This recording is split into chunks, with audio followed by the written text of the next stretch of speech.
Class के notes भी और रिकॉर्डिंग भी। आई अपलोड आफ्टर क्लास खत्म होने के 10 मिनट बाद मैं रिकॉर्डिंग और नोट्स जो हैं क्लास वाले जो मैं लिखता हूँ वो मैं अपलोड कर देता हूँ 10 मिनट्स के अंदर ही आफ्टर द क्लास।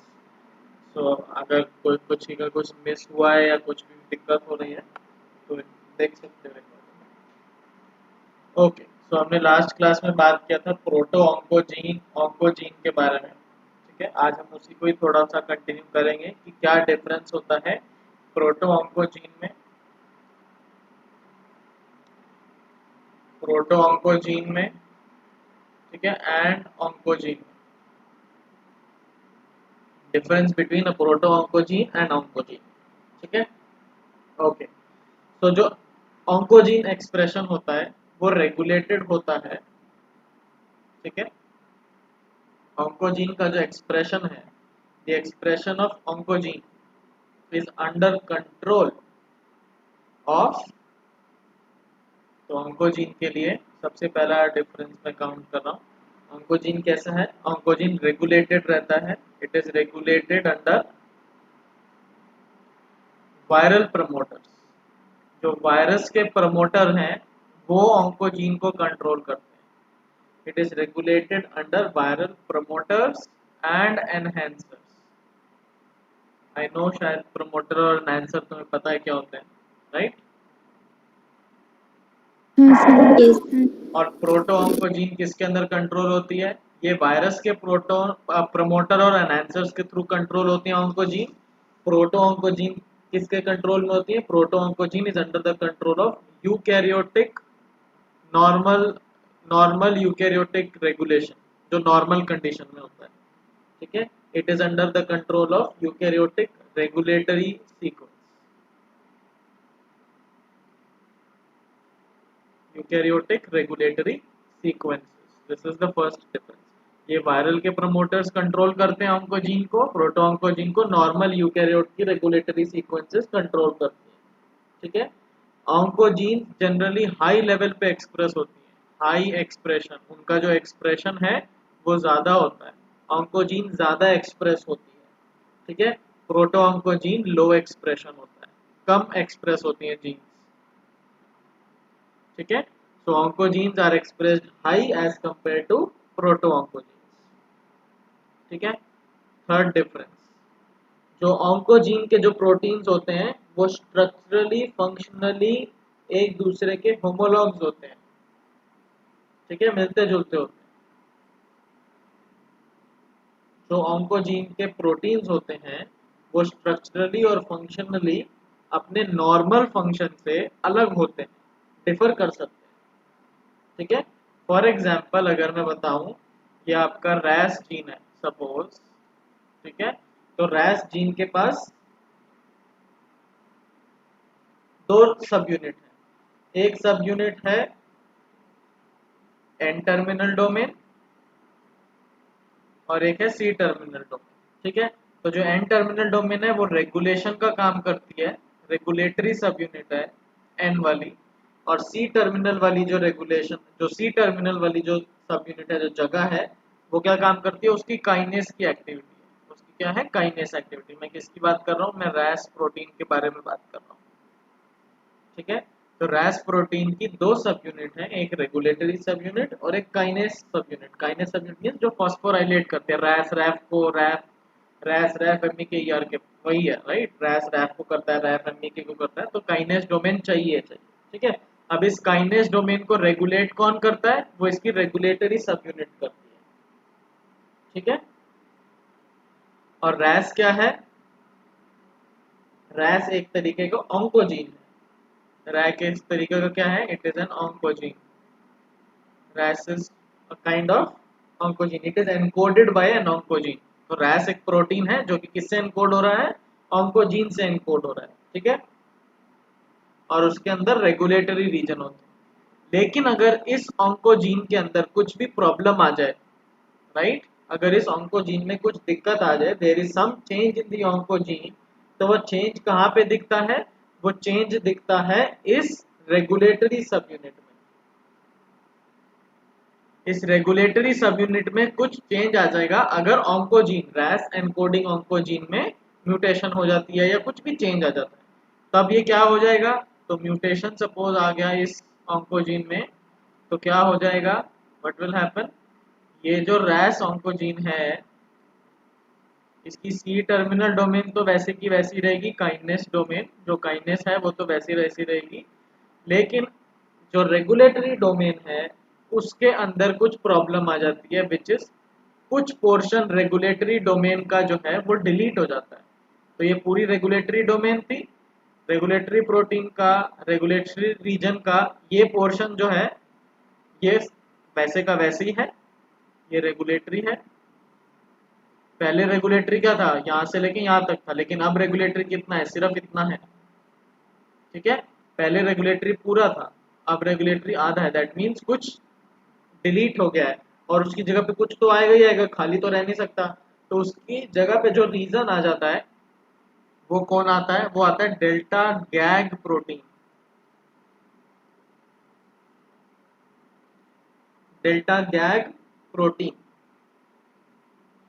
इस चेंज की वजह से, ये जो चेंज हुआ, ये जो म्यूटेशन हुआ, इस म्यूटेशन की वजह से ये जो चेंज हुआ कि रेगुलेटरी सब यूनिट के अंदर अब रेगुलेशन जो है वो कम है और गैग प्रोटीन जो है वो एक्स्ट्रा ऐड हो गया है, ठीक है, जो कि कहाँ से आया है, किसी वायरस के थ्रू आया है। ये जो गैग प्रोटीन है ये वायरस का गैग प्रोटीन है, ठीक है। इस चेंज की वजह से ये जो काइनेस डोमेन है वो हमेशा एक्टिव रहती है। Because of this change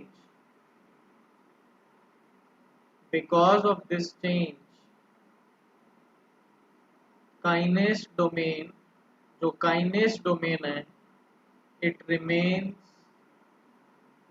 always active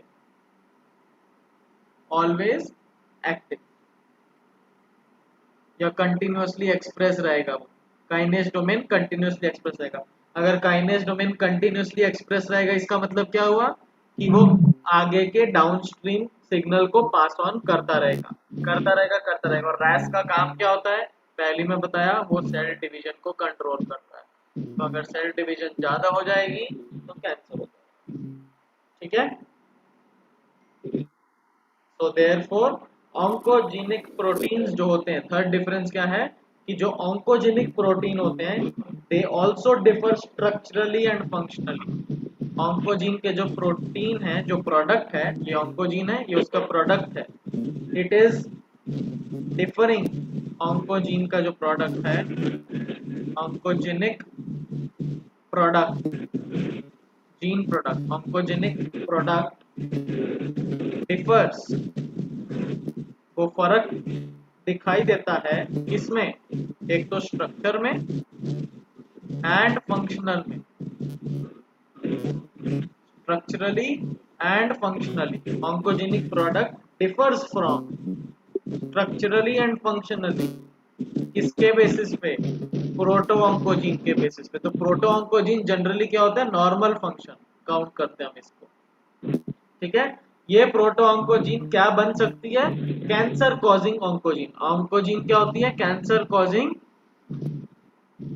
causing gene, ठीक है। तो proto oncogene has a capability to form an oncogene. Proto oncogene क्या है, जो ऑन्कोजीन बन सकती है, लेकिन अभी वो क्या है, अभी वो नॉर्मल काम करती है। तो जो रैस है वो नॉर्मल काम करती है, तो वो प्रोटो ऑन्कोजीन है। लेकिन अगर उस रैस में कुछ दिक्कत आ जाए, कुछ म्यूटेशन आ जाए, तो वो ऑन्कोजीन बन सकती है, दैट मीन्स वो कैंसर कॉजिंग जीन बन सकती है। कैसे बन सकती है, वो मैंने पूरा अभी प्रोसेस बताया कि उसकी रेगुलेटरी सब यूनिट होती है, रेगुलेटरी सब यूनिट में कहीं म्यूटेशन आ जाएगी तो एक गैग प्रोटीन नाम का वायरस के थ्रू गैग प्रोटीन जो है वो इंसर्ट हो जाता है, जिस वजह से, इस चेंज की वजह से काइनेस डोमेन जो है वो हमेशा एक्टिव रहता है। एंड काइनेस डोमेन एक्टिव रहने की वजह से सेल डिवीजन कंटिन्यू चलती रहती है, ठीक है। तो oncogenic product differs structurally and functionally from, बोलो जी सर। सर ये रेगुलेटरी जीन ऑलवेज एक्टिव नहीं रहता है क्या म्यूटेशन के बाद?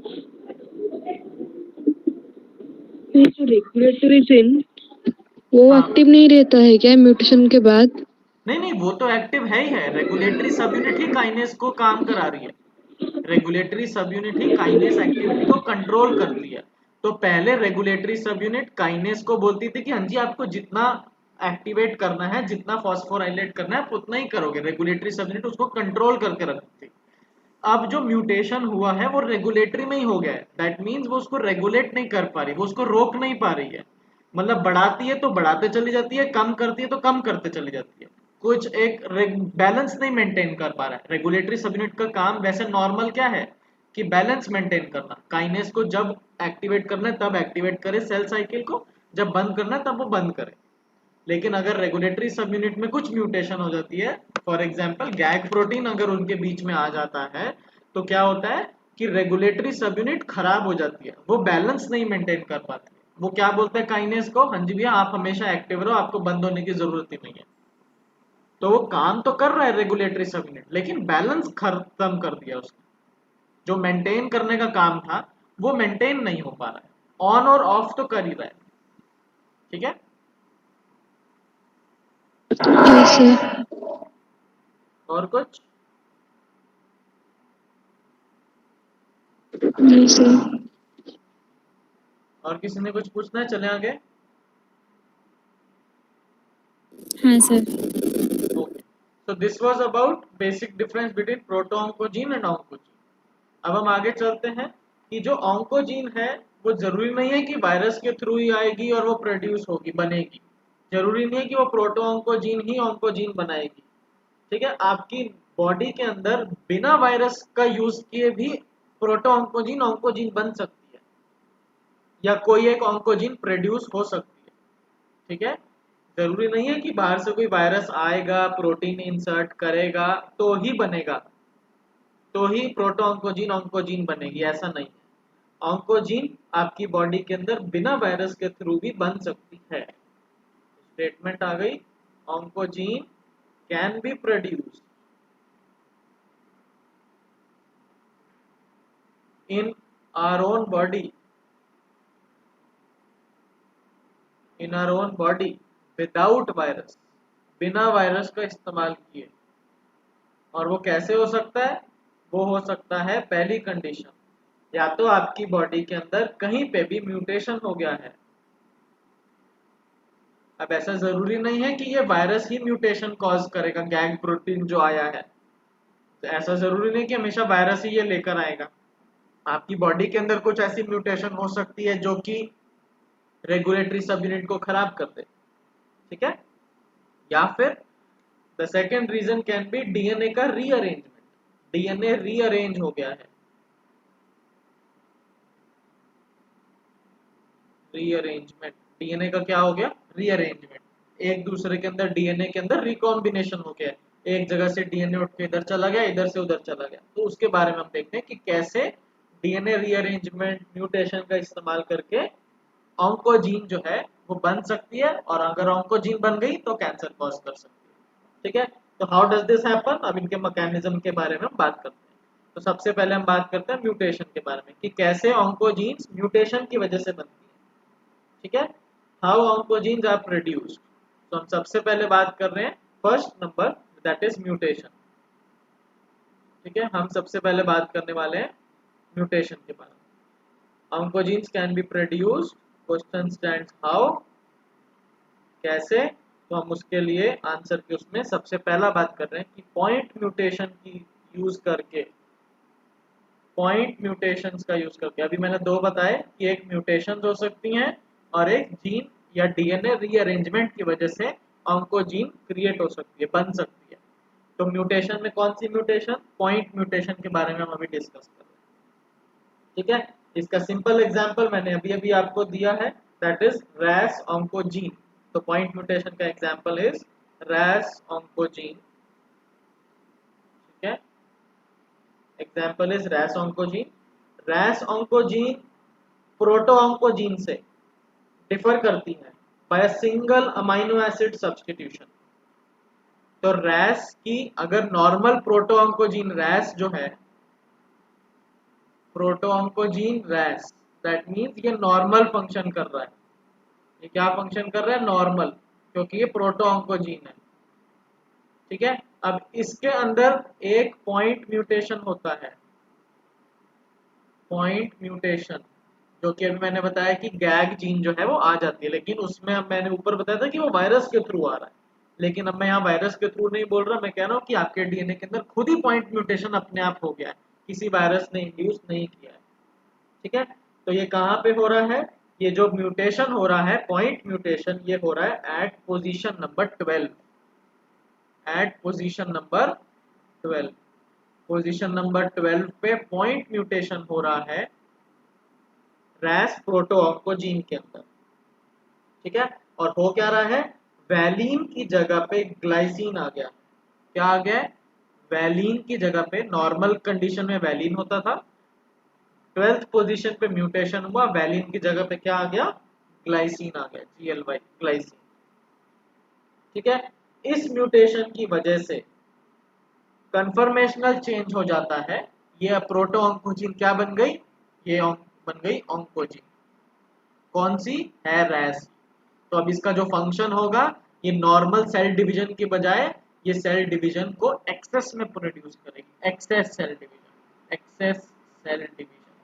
अभी तक इसका नॉर्मल फंक्शन क्या था, सिर्फ सेल डिवाइड करना था, लेकिन अब ये म्यूटेशन की वजह से क्या हो गया, ये एक्सेस सेल डिवीजन करा रही है, दैट मींस सेल प्रोलिफरेशन ज्यादा हो रहा है, leading to cancer, leading to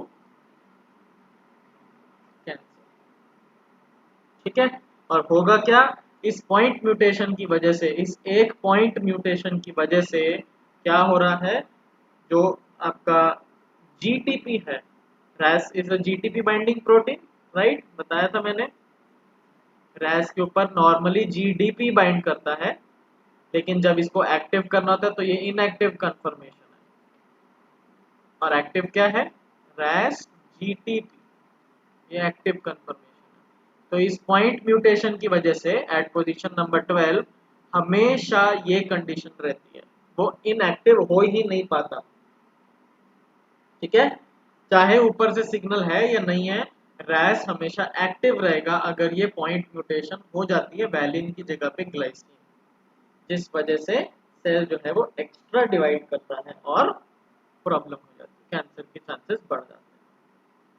ठीक है, अब ये जो पॉइंट म्यूटेशन है ये कहाँ हो रही है, at position number 12, position number 16 और पोजीशन नंबर 31, ये दो भी एक इम्पॉर्टेंट जगह है जहाँ पे अगर म्यूटेशन हो जाए तो प्रॉब्लम हो सकती है रैस जीन के फंक्शनिंग में, विच लीड्स टू कैंसर। ठीक है, समझ में आ रहा है,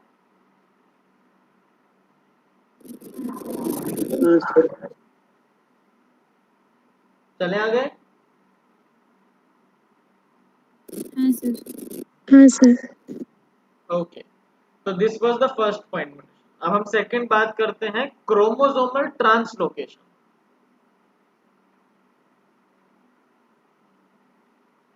अभी मैंने बताया था ना कि डीएनए रीअरेंजमेंट, डीएनए को इधर उधर कर दो, आगे पीछे कर दो, तो भी चांसेस हैं कि ऑन्कोजीन बन जाए। तो अब हम उसके बारे में बात करें कि कैसे डीएनए का अगल बदल करें तो ऑन्कोजीन बन जाती है। तो उसका एग्जांपल, उसको डीएनए रीअरेंजमेंट को हम क्या बोलते हैं, उसको हम बोलते हैं क्रोमोसोमल ट्रांसलोकेशन।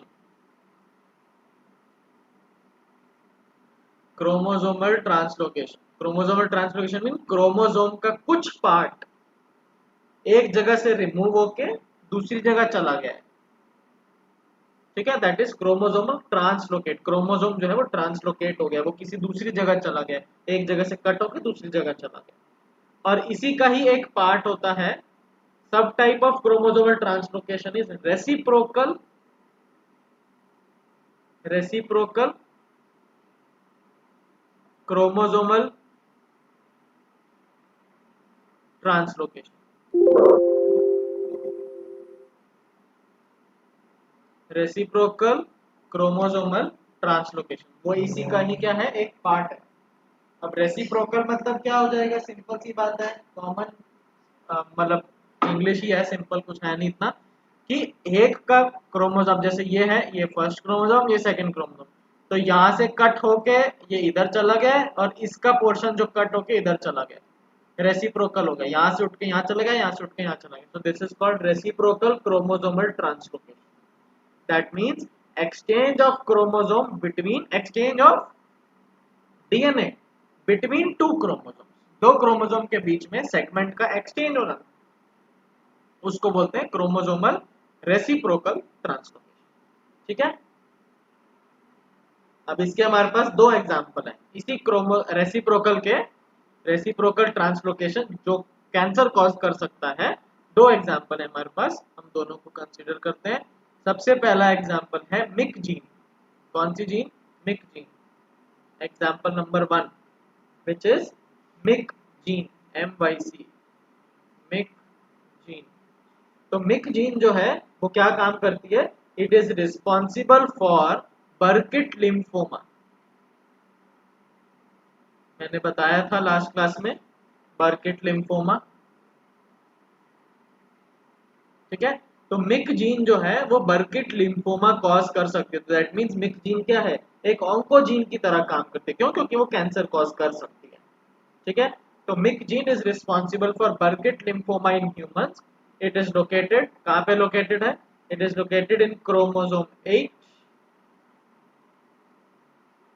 क्रोमोसोम 8 पे इसकी पोजीशन है नॉर्मल। ठीक है, लेकिन ये जीन क्रोमोसोम 14 के साथ में एक्सचेंज हो जाती है। क्रोमोसोम 14 के साथ में एक्सचेंज हो जाती है। क्रोमोसोम 14 पे क्या बनता है? क्रोमोसोम 14 के ऊपर, ठीक है, एंटीबॉडी प्रोड्यूसिंग जीन है। क्रोमोसोम 14 में क्या है? एक एंटीबॉडी प्रोड्यूसिंग जीन है। तो वो जो एंटीबॉडी प्रोड्यूसिंग जीन है और जो मिक जीन है, ये आपस में क्या हो जाते हैं? रेसिप्रोकल ट्रांसलोकेट हो जाते हैं। क्या हो जाते हैं? आपस में रेसिप्रोकल ट्रांसलोकेट हो जाते हैं। एक तो ये क्रोमोसोम 8 है, ये क्रोमोसोम 14 है। ठीक है, इसके रीजन के अंदर कुछ ये मिक जीन है, ठीक है, MYC क्रोमोसोम 8 पे, और क्रोमोसोम 14 के अंदर क्या है? ये क्रोमोसोम 14 है जहां पे एंटीबॉडी प्रोड्यूसिंग जीन, क्या है? Antibody producing gene. अब ये दोनों एक्सचेंज हो जाएंगे, ये उठ के यहाँ आ जाएगा और ये जो है ये यहाँ चला जाएगा। क्या बन जाएगा? तो क्रोमोसोम 8 के ऊपर ही ये क्रोमोसोम 8 और ये क्रोमोसोम 14, तो यहाँ पे क्या हो गया? अब क्रोमोसोम 8 के ऊपर क्या आ गया? Antibody producing gene. क्या आ गया? एंटीबॉडी प्रोड्यूसिंग जीन यहाँ आ गई, और मिक जीन जो है वो यहाँ चली गई। मिक जीन जो है वो यहाँ चली गई, क्रोमोसोमल ट्रांसलोकेट हो गया। यहाँ से क्रोमोसोम कटा और वो उठ के इधर चला गया, और इसका जो पोर्शन कटा था वो इधर चला गया था। एक्सचेंज हो गया दोनों के बीच। ठीक है, तो ड्यूरिंग दिस एक्सचेंज, जब ये एक्सचेंज हो रहा है, during this exchange myc gene कहाँ चली जाती है? मिक जीन चली जाती है एंटीबॉडी प्रोड्यूसिंग की जगह पे, और एंटीबॉडी चली जाती है मिक की जगह पे। अब मिक जीन क्या है? मिक जीन जो है वो बर्किट लिम्फोमा कॉज करने की क्षमता रखती है, और एंटीबॉडी जो है वो आपको हमेशा चाहिए होती है, राइट? जब भी कोई इंफेक्शन होएगा बॉडी के अंदर, एंटीबॉडी की प्रोडक्शन की जीन को एक्टिवेट किया जाएगा। ठीक है, और एंटीबॉडी कितनी एनॉर्मस क्वांटिटी में एक्सप्रेस होती है? अगर नॉर्मल जीन है और एंटीबॉडी की जीन है, तो एंटीबॉडी ज्यादा एक्सप्रेस होती है। अगर कुछ इन्फेक्शन होता है तो नॉर्मल जीन कम बनेगी, राइट? अब ग्लाइकोलिसिस की जीन है और कोरोना वायरस के थ्रू जो एंटीबॉडी प्रोड्यूस होनी है वो जीन है, तो कौन ज्यादा प्रोड्यूस होगा अगर मेरे को इन्फेक्शन हुआ है? तो ऑफ कोर्स ही बात है, ग्लाइकोलिसिस तो नॉर्मल रेट पे चलेगा, उसका कोई इफेक्ट नहीं होगा। लेकिन अगर मेरी बॉडी में कहीं इन्फेक्शन आया है तो एंटीबॉडी की जो जीन है वो ज्यादा प्रोड्यूस होगी। तो क्या होगा? अब प्रमोटर तो एंटीबॉडी का यहीं पे लगा है, सिर्फ जीन जीन ट्रांसलोकेट हुई है, प्रमोटर तो यही है। तो अगर प्रमोटर यही है तो ये ज्यादा एक्सप्रेस करेगा, क्योंकि 14 पोजीशन जो है वो एंटीबॉडी प्रोड्यूसिंग की जीन। तो अगर बॉडी में कहीं इन्फेक्शन आया तो सिग्नल तो प्रमोटर के पास जाएगा ना, सबसे पहले डीएनए पॉलीमरेज आरएनए पॉलीमरेज कहाँ जाएगा, प्रमोटर के ऊपर जाके बाइंड करेगा और फिर वो ट्रांसक्राइब कराएगा।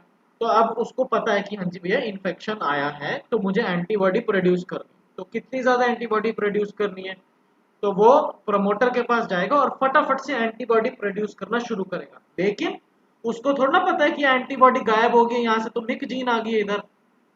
तो वो क्या कर देता है, वो मिक जीन को ओवर एक्सप्रेस करा देता है।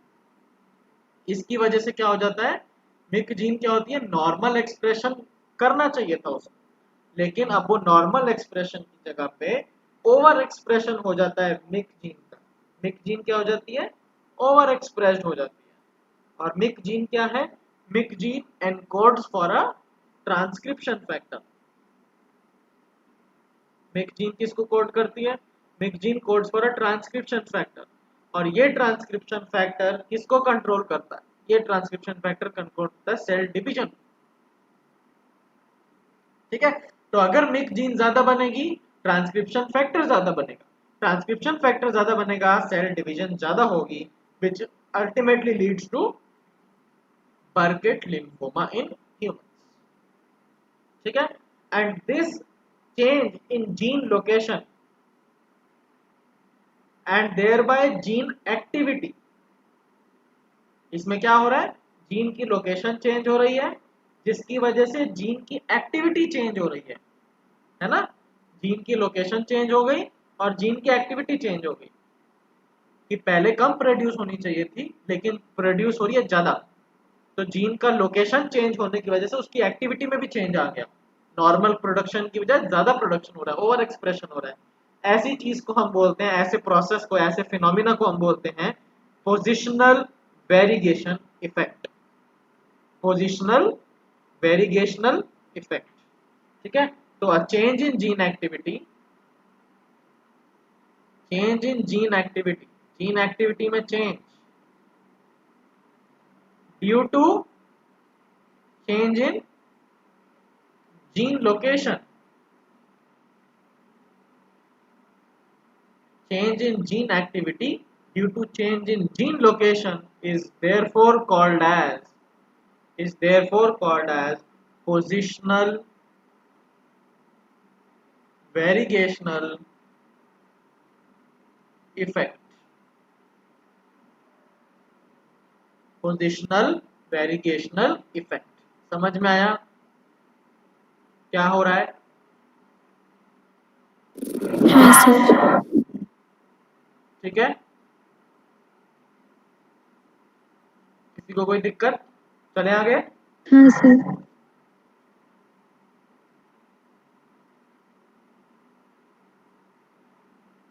हाँ सर। चले, हाँ सर। तो इस केस में क्या हो रहा है, मिक जीन के केस में फाइनल अगर कंक्लूजन में बोले तो क्या हो रहा है, कंक्लूजन में ये हो रहा है कि जीन नॉर्मल है, जीन में कोई चेंज नहीं है, जीन इज नॉर्मल। इस केस में therefore gene is normal, gene को कोई खराबी नहीं है, प्रोडक्ट जो बन रहा है वो भी नॉर्मल है, प्रोडक्ट यानी प्रोटीन जो बन रहा है इज ऑल्सो नॉर्मल, लेकिन फिर भी ऑन्कोजीन की तरह वो काम कर रही है, स्टिल एक्टिंग एज ऑन्कोजीन। ठीक है, तो कोई म्यूटेशन नहीं हुआ, कुछ नहीं हुआ, सिर्फ पोजीशन चेंज हुआ है, जीन भी नॉर्मल है, प्रोटीन भी नॉर्मल है, लेकिन फिर भी वो जीन क्या हो गई, ऑन्कोजीन हो गई। क्यों, क्योंकि उसकी ओवर एक्सप्रेशन की वजह से कैंसर कॉज हो पा रहा है। ठीक है, अब हम नेक्स्ट एग्जांपल बात करते हैं जो कि सेम इसका ही है, रेसिप्रोकल क्रोमोसोमल ट्रांसलोकेशन का। वो एग्जांपल है फिलाडेल्फिया क्रोमोसोम। एग्जांपल नंबर 2 के बारे में बात कर रहा हूं मैं, that is Philadelphia chromosome. Example 2 chromosomal translocation के अंदर ही फिलाडेल्फिया क्रोमोसोम सेम चीज है, क्रोमोसोम का ट्रांसलोकेशन हो रहा है, कुछ क्रोमोसोम उठ के उधर चला गया, कुछ जो है वो इधर चला गया, एक्सचेंज हो गया है, राइट। तो इसमें क्या हो रहा है, it is a chromosome number 22। Philadelphia means, Philadelphia का मतलब होता है शॉर्ट, छोटा, फिलाडेल्फिया का मतलब होता है छोटा। तो कौन सा क्रोमोसोम छोटा हो जाता है? It is chromosome number 22। ठीक है, क्रोमोसोम नंबर 22। तो जो एक्सचेंज हो रहा है क्रोमोसोम नंबर 22 किसके साथ एक्सचेंज हो रहा है? वो हो रहा है क्रोमोसोम नंबर 9 के साथ। तो वहां पे कौन सा था? 8 और 14। यहाँ पे कौन है? यहाँ पे है 9 एंड 22। Chromosome 9, chromosome 22। ठीक है, तो व्हाट इज हैपनिंग?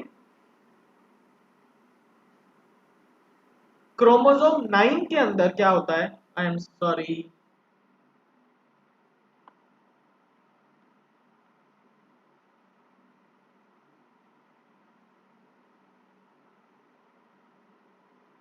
ओके चलो।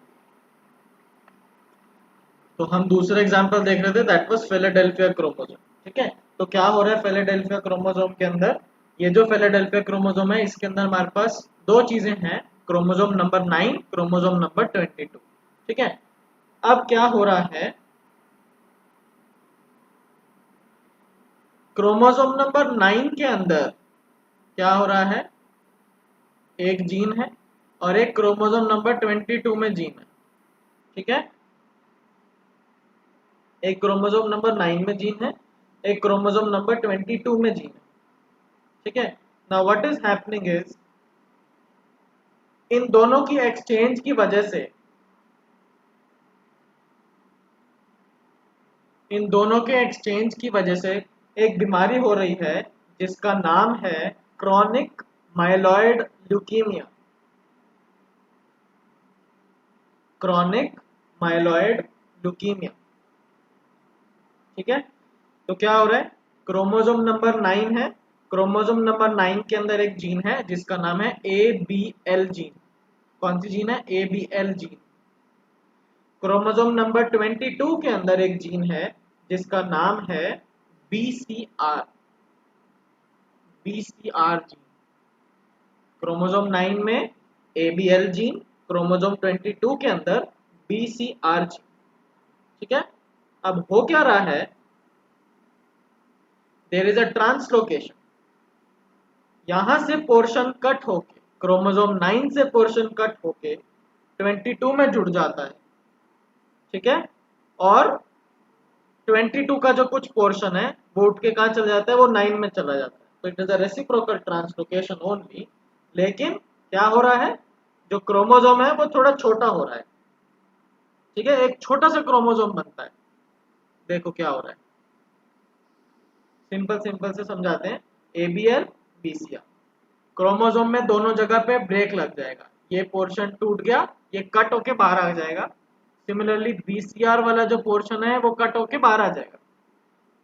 ठीक है, अब ABL और BCR इकट्ठे जुड़ जाएंगे और ये जो बचा हुआ पोर्शन है बड़े वाला, ये एक दूसरे के साथ जुड़ जाएगा। तो एक बड़ा सा क्रोमोसोम बनेगा और एक छोटा सा क्रोमोसोम बनेगा जिसके अंदर BCR और ABL साथ में होंगे। ठीक है, तो ABL अलग निकला, BCR अलग निकला। तो इसमें जो ट्रांसलोकेशन हो रहा है वो ये वाली जीन का ट्रांसलोकेशन नहीं हो रहा है, ये पूरा का पूरा उठ के इसके नीचे आ गया और ये जो है ये यहाँ चला गया। तो एक बड़ा क्रोमोसोम बन गया और एक छोटा क्रोमोसोम बन गया। तो जो छोटा क्रोमोसोम है ये है क्रोमोसोम नंबर 22 और क्रोमोसोम नंबर 9 जो है वो ये है। तो इसीलिए Philadelphia chromosome which is the short chromosome, कौन सा क्रोमोसोम होता है? It is chromosome number 22 which is the short chromosome. ठीक है, और इससे क्या हो रहा है? इससे BCR और ABL जीन साथ में आ जाते हैं। अब BCR और ABL जीन साथ में आने की वजह से, जैसे सेम प्रोसेस वहां हो रहा था कि प्रोडक्ट जो है वो ज्यादा बन रहा था, एक्सेस में बन रहा था, यहाँ पे भी सेम चीज हो रही है। There is an overexpression of, there is an overexpression, यहाँ पे भी क्या होता है? Overexpression of fused protein. Fused protein, why it is called fused? Because BCR और ABL साथ साथ आ गए, दे आर नॉट डिफरेंट, ये एक दूसरे के साथ जुड़ गए दोनों। ठीक है, एक दूसरे के साथ दोनों क्या हो गए, जुड़ गए। समझ में आ रहा है? और जैसे ही ये दोनों जुड़ जाते हैं ओवर एक्सप्रेशन हो जाता है। What it causes, it leads to this particular phenomena, overexpression of this BCR-ABL gene of chromosome number 22 is called as Philadelphia chromosome। क्यों? क्योंकि छोटा क्रोमोसोम हो जाता है फिलाडेल्फिया क्रोमोसोम। ठीक है, इससे क्या हुआ, एक ऑन्कोजीन बन गई। तो कौन सी ऑन्कोजीन बनी है? ये ऑन्कोजीन प्रोडक्शन। और ये जो ऑन्कोजीन बनी है ये क्या है, ये BCR-ABL is an oncogene. BCR-ABL oncogene. और ये क्या करेगी, it causes a disease which is called as chronic myeloid LOEID leukaemia, CML short form में बोलते हैं, CML chronic myeloid leukaemia which is nothing but blood cancer. ठीक है, आपके माइलॉइड लीनिएज का, माइलॉइड लीनिएज समझते हो, इम्यूनोलॉजी में पढ़ा होगा। ठीक है, माइलॉइड लीनिएज का ल्यूकेमिया हो जाता है। ठीक है, it causes the cancer of blood cells, जिसकी वजह से नाम आया ल्यूकेमिया, एंड माइलॉइड की वजह से आया बोन मैरो। तो माइलॉइड कहाँ से आ रहा है, वो आ रहा है बोन मैरो से। ल्यूकेमिया आपका आ रहा है कहाँ से, it is coming from blood cells. ठीक है, so this is one another example जो कि क्या है, क्रोमोसोमल ट्रांसलोकेशन। समझ में आ रहा है सबको? कोई हाँ सर। दिक्कत तो नहीं? ये बहुत इंपॉर्टेंट है, फिलाडेल्फिया है बहुत इंपॉर्टेंट है, वो ज्यादा पूछते हैं, ये कम पूछते हैं, ये इतना नहीं आता है। फिलाडेल्फिया क्रोमोसोम बहुत बार आता है एग्जाम में। ठीक है, कॉमन कॉमन क्वेश्चन है ये कैंसर से। ठीक है, ओके, अब हम चलते हैं नेक्स्ट। तो अभी हमने म्यूटेशन देख लिया, पॉइंट म्यूटेशन से कैसे ऑन्कोजीन बन रही है, फिर हमने देखा क्रोमोसोमल ट्रांसलोकेशन से कैसे ऑन्कोजीन बन रही है। अब हमारा नेक्स्ट एग्जांपल है कि जीन एम्प्लीफिकेशन से, एक ही जीन की 50 कॉपियां बना दो, उससे भी कैंसर हो सकता है। So the third phenomena is gene amplification. अगर एक जीन ज्यादा प्रोडक्ट बना रही है, वो ज्यादा हाई कॉपी नंबर में सेम जीन का प्रोडक्ट बना रही है। ठीक है, अगर एक जीन 10 बार प्रेजेंट है पूरे जीनोम के अंदर, होनी चाहिए एक बार ही, तो दैट मीन्स प्रोडक्ट ज्यादा बनेगा। तो इसका मतलब क्या हो गया कि कैंसर कॉज हो चुका है या हो रहा है या हो सकता है। ठीक है, तो multiple copies of same gene, gene amplification मतलब मल्टीपल कॉपीज, एक जीन की मल्टीपल कॉपीज है, multiple copies of same gene, multiple copies of same gene are present, उसको बोलते हैं जीन एम्प्लीफिकेशन। की जीन जो है वो एम्प्लीफाइड है, बहुत सारी कॉपीज में प्रेजेंट है। ठीक है, ग्लाइकोलिसिस की एक जीन है, लेकिन अगर ग्लाइकोलिसिस की 50 जीन होए तो दैट मीन्स ग्लूकोज का जो मेटाबॉलिज्म होएगा, ग्लाइकोलिसिस जो होगी वो बहुत ज्यादा हो जाएगी। सिमिलरली अगर सेल डिवीजन की ऐसे कुछ बात कर लें कि सेल डिवीजन की नॉर्मल एक जीन होनी चाहिए, लेकिन अगर वही सेम जीन 10 बार प्रेजेंट है पूरे जीनोम के अंदर, तो 10 टाइम्स ज्यादा सेल डिवाइड करेगा, जिस वजह से कैंसर होने के चांसेस बढ़ जाते हैं। तो जीन एम्प्लीफिकेशन क्या हो गया, मतलब multiple copies of same gene are present leading to higher concentration of protein, leading to higher concentration of protein, protein का हायर कॉन्सेंट्रेशन हो जाता है इस वजह से। ठीक है, leading to higher concentration of the protein. Example क्या है इसका, the best example for this is ERBB2 gene. कौन सी जीन है, ERBB2, ये जीन का नाम है ERBB2 gene. It is found to be, this gene is found to be amplified. This gene is found to be amplified. ये ज्यादा present होती है ये gene in 25% of ovarian and breast cancer. तो अगर आप किसी ब्रेस्ट कैंसर पेशेंट को देखो तो उसके अंदर आपको ये दिखेगा, जब आप उसका जीनोम टेस्ट करोगे, जीनोम देखोगे, सीक्वेंस करोगे, आपको क्या दिखेगा कि ERB2 जीन वैसे तो एक बार होनी चाहिए, लेकिन इसके अंदर कितनी ज्यादा है, 25 गुना ज्यादा प्रेजेंट है उस पर्टिकुलर पेशेंट में जिसको ब्रेस्ट कैंसर होगा या ओवेरियन कैंसर होगा। ठीक है, ये जीन किसको कोड करती है? This ERB2 gene encodes a protein और it encodes for a growth receptor. किसको एनकोड करती है? ये जो है ये जीन ग्रोथ रिसेप्टर को कोड करती है, which is called as tyrosine kinase receptor. कौन सा रिसेप्टर? Tyrosine kinase. नाम सुना होगा, सेल सिग्नलिंग में मैंने बताया है। ठीक है, ये ERB2 जीन किसको कोड करती है? It codes for a receptor which is tyrosine kinase receptor. And ये टायरोसिन काइनेस रिसेप्टर नॉर्मली काम करता है, हेयर ऑल्सो। इस केस के अंदर भी क्या है? जीन नॉर्मल, प्रोडक्ट नॉर्मल, लेकिन फिर भी जीन क्या है? ऑन्कोजीन है। इधर भी देयरफॉर यहाँ पे क्या है? जीन नॉर्मल है। ERB2 जीन में कोई खराबी नहीं है, जीन इज नॉर्मल। प्रोडक्ट जो है जीन का वो भी ठीक है, वो भी नॉर्मल है। Gene is normal, product is normal, लेकिन फिर भी ERB2 क्या है? एक ऑन्कोजीन है। क्यों? क्योंकि ये ज्यादा अगर प्रोड्यूस हो जाए, इसका प्रोडक्ट ज्यादा बन जाए, तो वो कैंसर कॉज कर सकता है। फाइन, समझ गए? कोई दिक्कत? No sir. आगे चलें।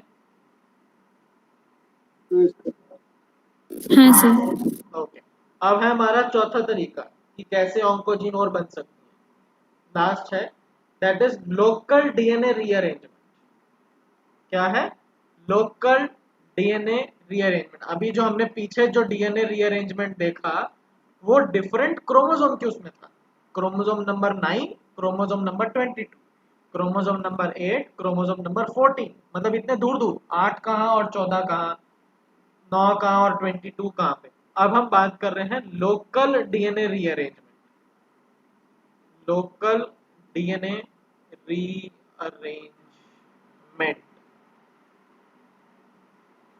ठीक है, लोकल डीएनए रीअरेंजमेंट मींस छोटी सी जगह के अंदर ही एक डीएनए का सेगमेंट है, उसी के अंदर ही छोटा मोटा कुछ ट्रांसलोकेशन हो गया, कुछ घूम फिर गया है। ठीक है, तो changes with in the same DNA segment. Local DNA rearrangement means changes between same DNA segment. उसी सेगमेंट के अंदर क्रोमोसोम नंबर 9 है, तो अगर अब जैसे मैंने ये बोला कि ये 9 और ये 22 था, ठीक है, अगर इन दोनों के बीच में चेंज हो रहा है तो that is DNA rearrangement, chromosomal translocation. लेकिन अगर 9 के अंदर यहीं पे इधर इसी के अंदर चेंज हो गया, 9 क्रोमोसोम के अंदर अंदर ही कुछ ऊपर नीचे हो गया, that is called as local DNA rearrangement. ठीक है, तो और इसमें क्या हो रहा है? इसकी वजह से क्या क्या चेंजेस आ सकते हैं? कौन कौन से changes? Between same DNA segment, मैंने लिखा ना, changes between same DNA segment. एक ही डीएनए सेगमेंट के बीच में चेंजेस। कौन से चेंजेस हो सकते हैं? वो चेंजेस या तो डिलीशन हो सकता है, कुछ पोर्शन डिलीट हो गया, ठीक है, या तो inversion, A B C D है, ए बी की चला गया, बी ए की जगह चला गया, तो this is inversion. Deletion means ये सी पोर्शन डिलीट हो गया, ए बी डी हो गया, सी हट गया। ठीक है, third portion, third is translocation. कुछ पूरा का पूरा पार्ट, ये ए बी कट्ठे कट्ठे यहाँ चला गया, सी डी के पीछे चला गया, तो अब डी सी ए बी हो गया, तो दैट इज ट्रांसलोकेशन। ठीक है, इंजर्शन, डी इज इंसर्शन, कुछ बीच में ई डल गया, अब हो गया A B E C D, तो ई एक्स्ट्रा आ गया, तो इसकी वजह से भी प्रॉब्लम हो जाएगी। ठीक है, समझ रहे हो? हाँ सर। ऐसे एटसेट्रा बहुत हाँ सारे सर। कुछ भी चेंजेस हो सकते हैं। ठीक है, एटसेट्रा। तो अब जो जनरली जो होता है वो इन्वर्शन कॉमन है। क्या कॉमन है? Inversion is very common. और कौन से किसमें कॉमन है? It is very common in colon cancer. It is very common in colon cancer. जितने भी कोलन कैंसर होते हैं उनके अंदर डीएनए सेगमेंट के अपने अंदर ही चेंज हो जाता है, सेम डीएनए सेगमेंट के अंदर इन्वर्शन हो जाता है, जितने भी कोलन कैंसर होते हैं। ठीक है, फॉर एग्जाम्पल हम क्या देख रहे हैं, अब एक एग्जाम्पल देखते हैं इन्वर्शन का ही। हमारे पास एक डीएनए का सेगमेंट है। ठीक है, तो पहला जो सेगमेंट है डीएनए का वो क्या किसको एनकोड कर रहा है? I just stop for 1 minute, एक कुछ कॉल आ रहा है अर्जेंट, 2 मिनट में कॉल, मैं क्लास रेज्यूम करता हूँ। ठीक है, सॉरी कुछ बात। हाँ, ठीक है, तो हम बीच में बात कर रहे हैं कि अब मैंने कोई एक डीएनए का सेगमेंट लिया है। ठीक है, उस डीएनए सेगमेंट का जो पहली जो जगह है उस डीएनए सेगमेंट में वो किसको कोड करता है? वो कोड करता है NTRK1। ये सेगमेंट का नाम है NTRK1। ठीक है, now this NTRK1 codes for tyrosine kinase receptor. Tyrosine kinase receptor. ठीक है, NTRK1 codes for tyrosine kinase receptor. Similarly एक और सीक्वेंस है उसी जगह में, उसी सेगमेंट के अंदर, कहीं बाहर नहीं है, उसी सेगमेंट के अंदर है, that is TPM3। Same segment है, उसी सेगमेंट के अंदर एक और डीएनए का रीजन है, जीन का रीजन है, जो कि किसको कोड करता है? ट्रोपोमायोसिन। ट्रोपोमायोसिन जो कि क्या है? मसल्स का एक पार्ट है, मसल की जीन के लिए मसल में चाहिए होता है, तो ये मसल के बारे में बात होती है। ठीक है, now what is happening is, हो क्या रहा है? There is an inversion. क्या हो गया? एक इन्वर्शन हो गया है, कुछ इन्वर्जन हो गया है किसी चीज की वजह से, पता नहीं क्यों हुआ, बट एक इन्वर्शन हो गया है। ठीक है, तो NTRK और TPM3 दोनों के दोनों कुछ चेंज हो गया दोनों के बीच में। ठीक है, तो व्हाट हैज हैपेंड नाउ, तो जो चेंज हुआ है अब मैं उसको ड्रॉ कर रहा हूं। ये आपका डीएनए सेगमेंट। ठीक है, TPM जो है वो इसके आगे आ गया। ठीक है, तो अब क्या बन गया है? ये जो रीजन बन गया है ये बन गया TPM NTRK NTRK1, ये बन गया। ठीक है, क्या बन गया? TPM NTRK1 जो है ये बन गया। Now this TPM NTRK1 since ये दोनों साथ में आ गए, इन्वर्शन हो गया सेम डीएनए सेगमेंट में, यहां से उठ के जीन कहां पे आ गई? इसके आगे आ गई, तो ये दोनों फ्यूज हो गए हैं। ठीक है, ये दोनों फ्यूज हो गए। आधा पोर्शन जो है ये TPM का है, आधा पोर्शन जो है वो TK ये इसका है, NTRK का, NTRK1 का। ठीक है, तो ये क्या हो गया? ये एक फ्यूजन प्रोटीन बन गया, जैसे BCR ABL में बना था पीछे वाला फ्यूजन प्रोटीन। और ये जो फ्यूजन प्रोटीन है ये क्या है? ये एक ऑन्कोजीन की तरह काम करता है। This fusion protein functions as an oncogene. ठीक है,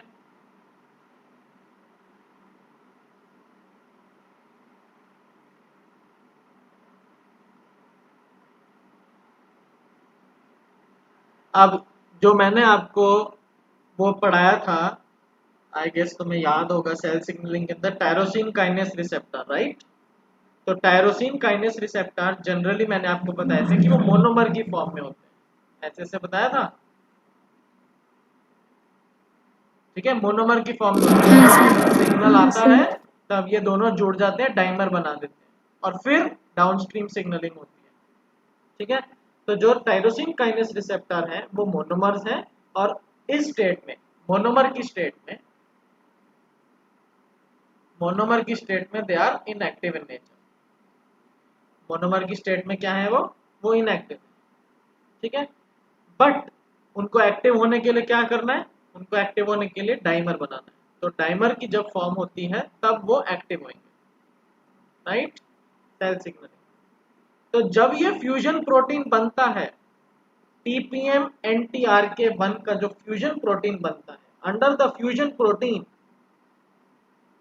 this fusion protein product gets attached to tropomyosin. ये जो फ्यूजन प्रोटीन बना है, अब टीपीएम खाली ट्रोपोमायोसिन के पास जाके जाता था, राइट, उसको खाली टीपीएम को जाना था, लेकिन अब कौन जा रहा है उसके पास, अब उसके साथ टीपीएम के साथ एनटीआर के 1 भी जा रहा है, by one get one free.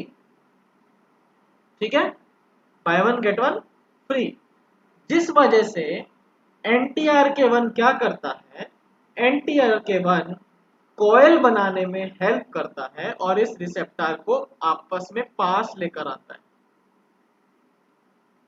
इसको आपस में क्या लेकर आता है, पास लेकर आता है। तो पास लेकर आएगा मींस ये इन दोनों के डाइमर फॉर्मेशन में हेल्प करेगा। एनटीआर के 1 टायरोसिन काइनेस को एक्टिवेट करने में हेल्प करता है, डाइमर बनाने में हेल्प करता है। टीपीएम कहाँ काम करता है, मसल्स में काम करता है। ठीक है, अब अगर टीपीएम एनटीआर के 1 हो गए, ठीक है, तो मसल के अंदर जितने भी टायरोसिन काइनेस रिसेप्टर हैं वो सारे के सारे डाइमर बन जाते हैं और एक्टिवेट हो जाते हैं। लेकिन कब तक एक्टिवेट रहेंगे, अब ये जीन तो हमेशा साथ में चलेगी क्योंकि ये तो डीएनए ही चेंज हो गया है। अब ये डीएनए तो अलग होएगा नहीं, ये तो सेम अलग, अगर जुड़ गया तो जुड़ गया, अब ये अलग नहीं हो सकता। ठीक है, तो ये इसीलिए हम इसको क्या बोलते हैं, ऑन्कोजीन। क्यों, क्योंकि टायरोसिन काइनेस एक्टिविटी जो है वो परमानेंटली बढ़ गई है, परमानेंटली स्विच ऑन हो गया है, जिस वजह से क्या हो जाएगा, excess cell proliferation leading to cancer. ठीक है, समझे। तो सेम डीएनए सेगमेंट के अंदर, एक ही डीएनए का सेगमेंट है, उसी के अंदर ही क्रोमोसोम का रीअरेंजमेंट हो गया, इन्वर्शन हो गया। टीपीएम पहले यहां था, उठ के कहां गया, इधर आ गया। ठीक है, और एक फ्यूजन प्रोटीन बन गया जो कि सारे मसल्स के टायरोसिन काइनेस रिसेप्टर को एक्टिवेट करके परमानेंटली स्विच ऑन कर देगा, leading to uncontrolled cell proliferation. ठीक है, देयर बाय कॉजिंग कैंसर। समझ गए, फाइन। हाँ सर। अभी तक सबको कुछ समझ में आ हाँ रहा है, सर। कोई दिक्कत तो नहीं है। Proto oncogene, oncogene, point mutation, chromosomal translocation, फिर हमने बात किया gene amplification, DNA local rearrangement. किसी को कोई दिक्कत तो नहीं, चले आगे। नो। हाँ सर। नींद आ रही है, हाँ सर। हाँ,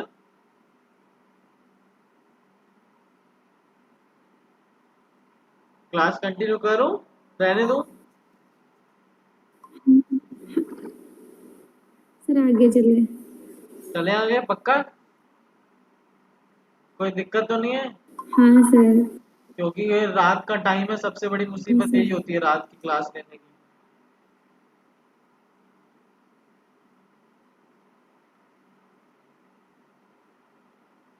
एवरीवन कंफर्टेबल, किसी का मन नहीं है बता दो, मैं नेक्स्ट में करा दूंगा, कोई ऐसी दिक्कत नहीं है, थोड़ा सा ही रह गया, कैंसर खत्म होने वाला है।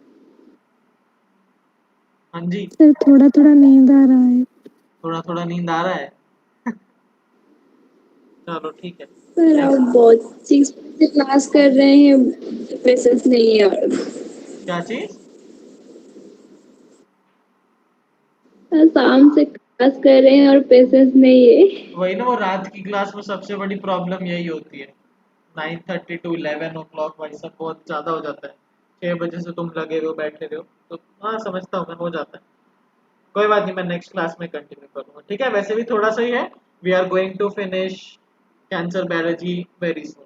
नेक्स्ट क्लास में cancer biology will be over, so we have only 1 or 2 things to study, then cancer biology will be over, ठीक है।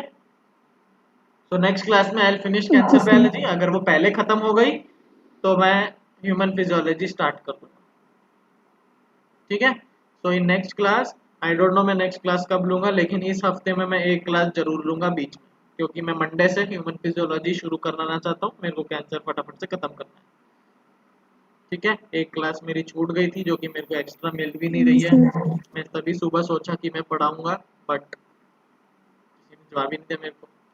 चलो, ओके, गुड नाइट, सो जाओ, कोई बात नहीं। I will upload the class recording आज की। Thank you sir. हाँ जी बोलो, कोई कुछ कह रहा? सर जो अगर सुबह क्लास नहीं कल ले सकते हैं। कल, टुमारो? हाँ सर, क्योंकि हमारी कॉलेज कल छुट्टी है इसीलिए। कहाँ छुट्टी है? कॉलेज वगैरह की छुट्टी है क्या? नहीं, हमारी ये सर। कल क्या है?